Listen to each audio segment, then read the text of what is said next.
చంద్రబాబు నాయుడు గారి పాలనలో అన్ని వర్గాల ప్రజలు కూడా ఈ రోజు అసంతృప్తి చెందుతున్నటువంటి పరిస్థితి మనం చూస్తున్నాం. ముఖ్యంగా మహిళలు, విద్యార్థులు, రైతులు సతమతమైపోతున్నటువంటి పరిస్థితి. ఈ రోజుకి కూటమి ప్రభుత్వం ఏర్పడి సుమారు 17 నెలలు కావస్తుంది. సుమారు 2,27,000 కోట్లకు పైగా అప్పులు తీసుకొచ్చారు.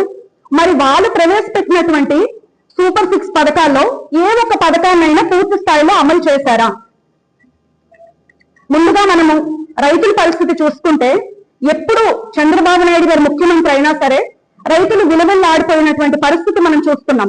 ముఖ్యంగా ప్రకృతి వైఫల్యాల వల్ల, ప్రకృతి వైపరీత్యాల వల్ల జరిగినప్పుడు ప్రభుత్వం స్పందించినటువంటి విధానం అన్నది చాలా బాధాకరం. మొన్న మోంటో తుఫాన్ వల్ల రాష్ట్ర వ్యాప్తంగా ఎన్ని ఎకరాలు పంట నష్టపోయింది అన్న స్పష్టత ప్రభుత్వం దగ్గర ఉందా? ఇంతవరకు రైతులకి ఇన్పుట్ సబ్సిడీ అన్నది ప్రభుత్వం అందించిందా? పంట ఇన్సూరెన్స్ అన్నది రైతులే కట్టుకోవాలి అనే ఒక నిబంధన ప్రభుత్వం తీసుకొచ్చింది. మరి ఇన్ని కోట్లు అప్పులు తీసుకొస్తూ రైతులకి ఇన్సూరెన్స్ ప్రభుత్వం కట్టడానికి ఎందుకు ముందుకు రావటం లేదు? రైతు భరోసాని సకాలంలో అందిస్తుందా?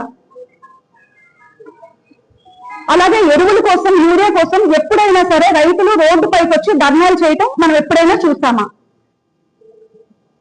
ఈరోజు మొన్న జగన్మోహన్ రెడ్డి గారి పాలనలో రైతుల్ని అన్ని రకాలుగా ఆదుకుంటూ గ్రామాల్లో రైతు భరోసా కేంద్రాలని పెట్టి రైతులకు అన్ని అందుబాటులో ఉండే విధంగా చేస్తూ, మరి అలాగే ఇన్పుట్ సబ్సిడీని ప్రతి పైసాతో కూడా రైతులకి చెల్లించి సుమారు 7,000 కోట్లకు పైగా రైతు మద్దతు ధరగా రైతులకు అందించడం జరిగింది.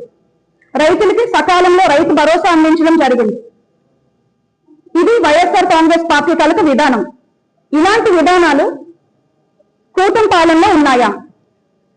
మరి ఇక మహిళల గురించి చూసుకుంటే, ఈ 17 నెలల్లో మహిళలు హత్యలు, అత్యాచారాలు, అఘాయిత్యాలు నిత్యకృత్యంగా మారిపోయినటువంటి పరిస్థితి చూస్తున్నాం మనం రాష్ట్రంలో.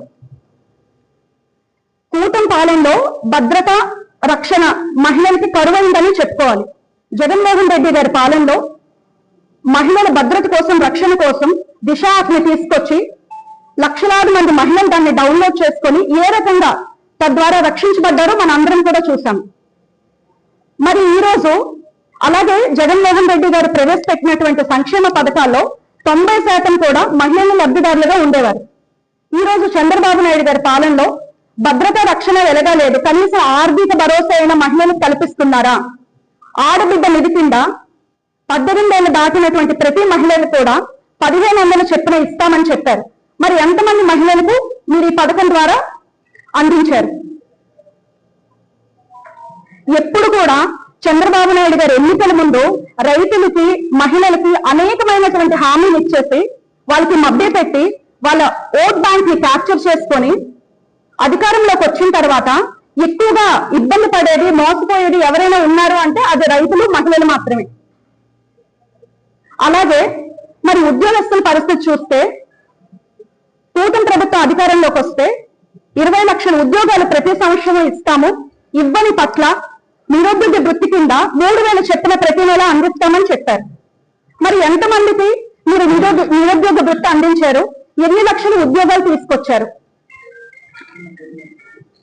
మరి అలాగే జగన్మోహన్ రెడ్డి గారు వాలంటీర్ వ్యవస్థను తీసుకొచ్చి కోవిడ్ లాంటి విపత్తు సమయాల్లో కూడా ఇంటి వద్దకే ప్రయోజనాలు అందించినటువంటి పరిస్థితి మనం చూసాం. 5 సంవత్సరాలు కూడా ఇంటి వద్దకే ప్రయోజనాలు అందించినటువంటి పరిస్థితి మనం చూసాం. చంద్రబాబు నాయుడు గారు ఎన్నికల ముందు జగన్మోహన్ రెడ్డి గారు 5,000 ఇస్తున్నారు మీకు ప్రతి నెల, మా పార్టీ అధికారంలోకి వస్తే మేము 10,000 ఇస్తామని చెప్పి ఓట్లు వేయించుకొని అధికారంలోకి వచ్చిన తర్వాత ఈ రోజు వాలంటీర్స్ కి 10,000 ఎంతమంది వాలంటీర్స్ ఇచ్చారు? అసలు వాలంటీర్ వ్యవస్థ అన్నది లేదు అని చెప్తా ఉన్నారు ఇప్పుడు. అలాగే బీసీ, ఎస్టీ, ఎస్సీ మైనారిటీలకి పెన్షన్ అందిస్తామని చెప్పి ఉన్నటువంటి పెన్షన్ ను తీసిస్తున్నటువంటి పరిస్థితి ఈరోజు మనం చూస్తున్నాం. అలాగే ఉత్తరాంధ్రకు పెద్ద దిశగా ఉన్నటువంటి విశాఖపట్నం కేజీ హాస్పిటల్ తాలూకా ప్రతిష్టని కూటమి ప్రభుత్వం దెబ్బతీసింది. కరెంట్ లేక జనరేటర్స్ లేక, ఆక్సిజన్ లేక అక్కడ పేషెంట్లు సతమతమైపోయినటువంటి పరిస్థితి మనం చూస్తాం. ప్రాణాలు కోల్పోయినంత వరకు తీసుకొచ్చారు. ఎప్పుడైనా సరే జగన్మోహన్ రెడ్డి గారి పాలనలో ఇలాంటి పరిస్థితులు మనం చూసామా?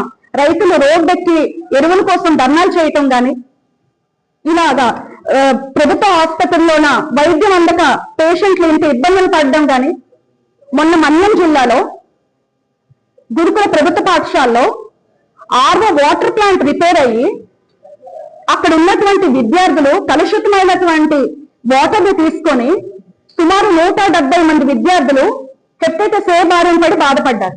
8 రోజులైనా సరే ప్రభుత్వం స్పందించకపోవటం వల్ల 2 విద్యార్థులు ప్రాణాలు కోల్పోయిన పరిస్థితి.